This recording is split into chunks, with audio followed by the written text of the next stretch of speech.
Today's question comes from Kunal Pradhan, and I'm from Eastern Kentucky, so I apologize that I'm horrible with names sometimes.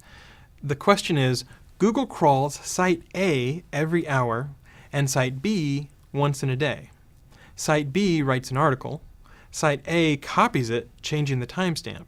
Site A gets crawled first by Googlebot, whose content is original in Google's eyes and will rank highly. And if it's A, then how does that do justice to site B?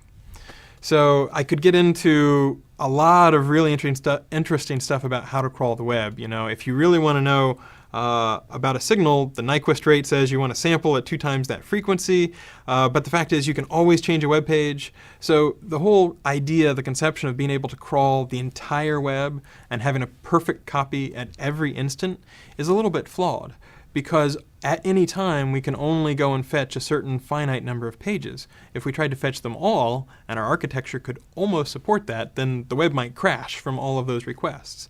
And we try to crawl in a relatively polite way.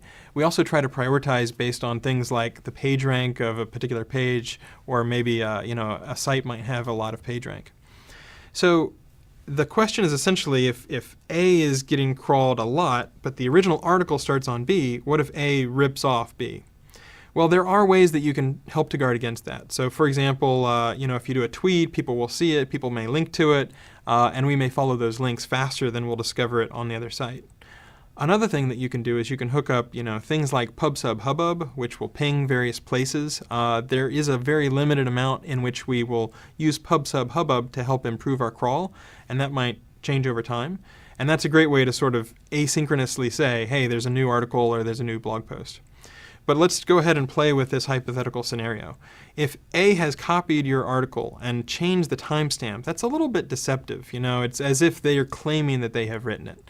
So you can do a couple things. Number one, if you are the author of that article, you can always do what's known as a Digital Millennium Copyright Act sort of notice, where you send in this DMCA request, and you can find the information at google.com/dmca.html.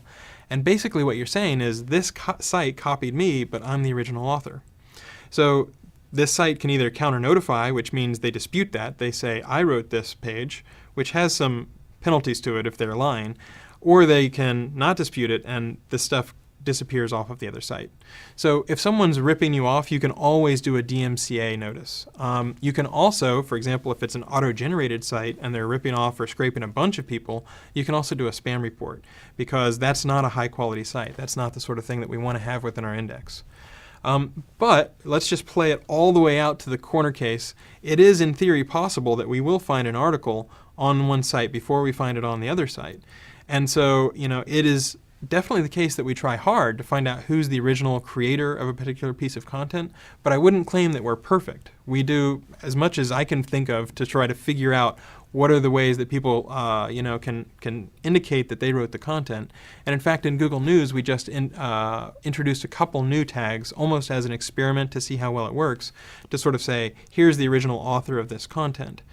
So there are approaches that we're exploring to sort of figure out if there are other ways to do that, but at least for the time being, in theory, it is possible to have an article. In practice, it tends to not happen that often, and you do have ways that you can get around that, or ways that you can take action, from a DMCA request all the way up to a spam report. Hope that helps.